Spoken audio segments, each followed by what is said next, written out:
You weren't just a cleaner, just a girl with a mop and bills to pay. That's what one young lieutenant muttered under his breath as he passed, tossing an empty cup on the floor without even looking at her. Marisol Vega didn't correct him. She didn't even pause. She bent down, picked up the cup, slid it into her cart, and moved on, her quiet patience a shield against words sharper than most knew. Day after day, she walked the same halls of the federal building, a 28-year-old woman pushing a cart of disinfectant and rags past doors that opened only for those with clearances she would never be offered. And before we go further, if you agree that dignity shouldn't depend on a title or a uniform, make sure to like and subscribe, because what you're about to hear will change the way you look at people you think you already know. To most, Marisol was background noise. The steady hum of a vacuum after hours. The faint citrus scent of cleaner before dawn briefings. A small figure in faded coveralls, hair tied back, eyes lowered. She didn't complain. She didn't rush. She just worked. Some whispered that she was too young to be stuck with a mop. Others speculated she'd failed out of school, maybe even failed out of the service. Rumors are easy to make when no one bothers to ask the truth. So the labels stuck: invisible, expendable, ordinary. But if anyone had taken even a moment to look closely, they might have noticed something unusual. At exactly 0700, every morning without fail, Marisol would stop. Just for a breath, just for a heartbeat. She'd stand by the tall glass window near the entrance, gaze fixed on the flag outside as it lifted in the first wind of the day. She never said a word, never saluted, but something in her stillness carried a weight the young cadets in pressed uniforms didn't yet understand. Her routine was meticulous. Desks polished in a perfect line, edges squared, phones wiped clean. But every now and then, her rag would pause over a map left carelessly on a tabletop, or a schedule pinned half-hidden under a clipboard. Her eyes scanned the borders, the markings, the scribbled notes in margins. She studied them not with idle curiosity, but with the sharp, deliberate gaze of someone who had once lived by maps. Someone who understood that a single wrong mark could cost lives. No one noticed the way she moved when alarms rang during monthly drills. While others stumbled half asleep into the hallways, Marisol stepped calmly, her eyes checking exits, her hands pushing people aside from bottleneck doorways. Not dramatic, not showy, just deliberate, practiced, efficient. When asked about it, she only smiled faintly and said, "Old habits." No one asked what those habits were. Some of the younger guards turned her into a punchline. Sergeant Mop reporting for duty. One snickered when she stacked chairs neatly after a late-night meeting. Another added, "Bet she couldn't even do a push-up without crying." They chuckled, feeling taller for the moment, safer behind their youth and their uniforms. Marisol never answered. She didn't roll her eyes. She didn't sigh. She just picked up her rag and carried on, like she had 1,000 times before. But patience doesn't mean ignorance. Silence doesn't mean weakness. And waiting is not the same as wasting. Marisol knew that better than anyone. The truth was hidden in plain sight. Buried in the way she counted seconds when the comms system flickered. Buried in how she seemed to know exactly which hallways would be crowded at certain times. How she chose her cleaning routes with uncanny precision. How she timed her shifts so she always reached the secure corridor at night, just as the radios switched frequencies. There were tiny moments that should have sparked suspicion. A clerk once heard her humming softly, not a pop tune, but a cadence, old, rhythmic, the kind whispered under breath by squads marching through dust. Another caught her standing in the darkened lobby long after everyone had left, eyes fixed on the emergency generator as it cycled. She didn't look like a woman staring at a machine. She looked like a soldier waiting for it to fail. But suspicion requires interest, and no one gave her that. They assumed she was no one. Just another contract worker. Just another young woman who had run out of choices. Just another shadow in the corner of a building that wasn't hers. And that was exactly why they missed it. Because beneath the steady rhythm of her mop strokes and the quiet rattle of her cart wheels was a past most of them couldn't have imagined. A set of coordinates burned into memory. A call sign tucked away in files too redacted to read. A voice once trusted to cut through chaos when chaos was the only language spoken. And no, Marisol never reached for recognition, never asked for acknowledgement. The weight of what she carried had never left her. It was in the way she touched every desk as though it belonged to someone who might not come back tomorrow. It was in the way she swept the halls with the patience of someone who had waited longer than most people could stand. It was in the silence she wore like armor. To everyone else, Marisol Vega was a cleaner. Too young to be weathered. Too quiet to be important. Too ordinary to be worth remembering. But the truth was simple. She wasn't invisible. She was waiting.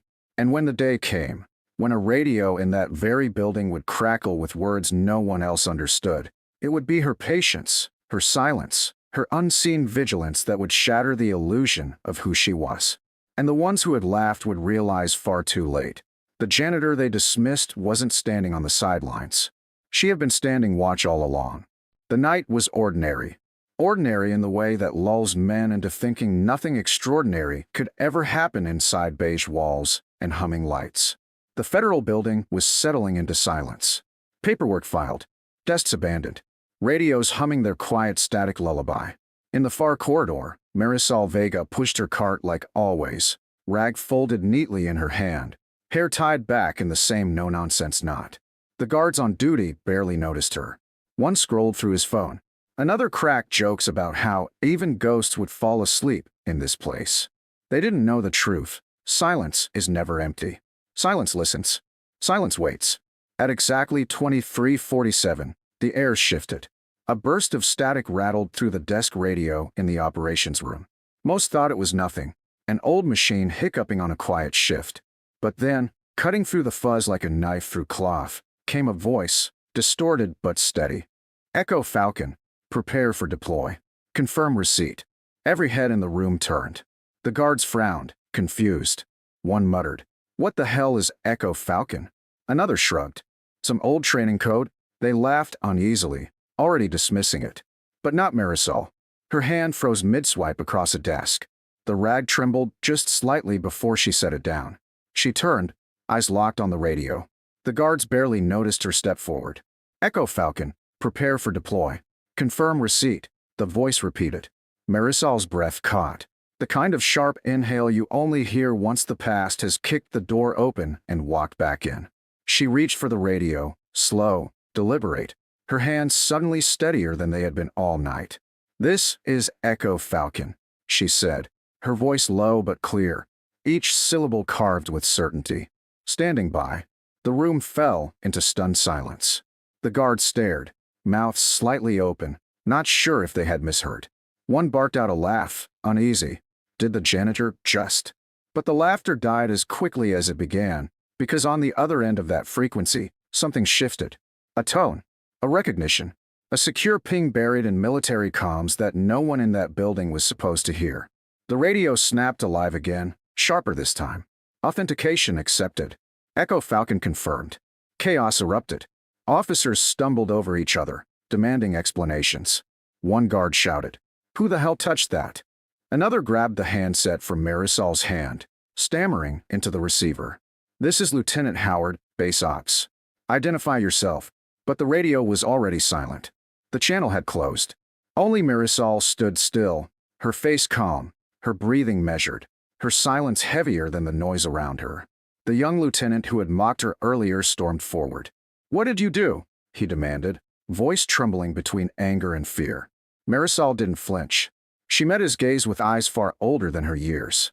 "I answered," she said simply. Phones rang within minutes. Secure lines blinking red. Command demanding clarification. The call sign, Echo Falcon, hadn't been uttered in over 7 years. Buried deep in classified archives, locked behind clearance codes half the current staff had never even heard of. Yet someone had responded. Not just someone, the right someone. The lieutenant sputtered, turning back to the others. "She doesn't even work here officially. She's just a cleaner." His words hung hollow in the air. Because no one could explain how she had authenticated. No one could explain how her voice had unlocked a dormant protocol that predated every man in that room. Marisol didn't move, didn't argue, didn't explain. She only leaned against her cart, hands folded loosely, as if she had been waiting for this moment all along. In truth, she had. Waiting wasn't wasted time. Waiting was preparation. By 0:10, the silence outside broke. Black SUVs rolled up to the building, headlights slicing through the darkness. Their doors opened in perfect sequence, boots hitting pavement with a precision that made even the cockiest guard straighten his back. Inside, the air went heavy, thick with the kind of anticipation that makes ordinary men suddenly aware of their own smallness. The guards looked toward Marisol, questions burning in their throats, but none of them dared ask. She didn't look at them. She was watching the door, waiting, because she knew what came next. The SUVs outside didn't idle long. Their engines cut in unison, headlights dimmed, and the building's night watch suddenly felt like the smallest men in the world. The front doors swung open with deliberate force, and in stepped three figures.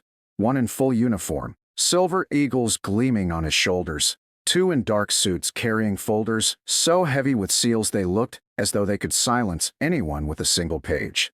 The colonel walked with the measured stride of a man who'd led more than one room into order by presence alone. His gaze didn't sweep the hall, didn't stop to acknowledge the startled guards or the gaping young lieutenant. No, his eyes went straight to the back, to the woman leaning quietly on her mop handle. "Specialist Vega," he said, his voice steady, cutting clean through the silence. "You're alive." Every sound in the room evaporated. Cheers stilled. Radios hummed uselessly. The lieutenant who had mocked her earlier stammered. "Wait, what? Specialist? She's the janitor." His voice cracked, caught between disbelief and something that felt a lot like fear. The colonel didn't glance at him. He stepped closer to Marisol, boots landing with a crisp rhythm, and stopped just a breath away. He didn't salute. Not yet, but the weight in his posture told the room who commanded here. Echo Falcon was presumed lost in Syria, 2016. Extraction compromised. We thought every operative was either gone or in silence. Yet here you are. Marisol met his gaze, calm, unflinching. "Orders were clear," she said softly. "Stay quiet. Blend in. Wait until called." A murmur rippled through the guards. The lieutenant's face drained of color, his earlier arrogance collapsing under the weight of words he couldn't begin to understand. Blend in. Wait until called. The janitor with the rag had been waiting for a call most of them didn't even know existed.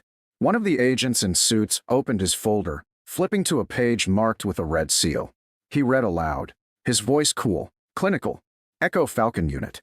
Classified communications specialist deployed across covert theaters between 2013 and 2016. Responsible for encrypted relay during rescue operations, including Operation Midnight Ascent. Casualties, 12. Survivors, 1. Status, classified, presumed inactive." The agent shut the folder. The sound echoed like a gavel. The colonel finally turned to the stunned room. "You mocked her because you saw a mop. You dismissed her because she wore coveralls. But the truth is this.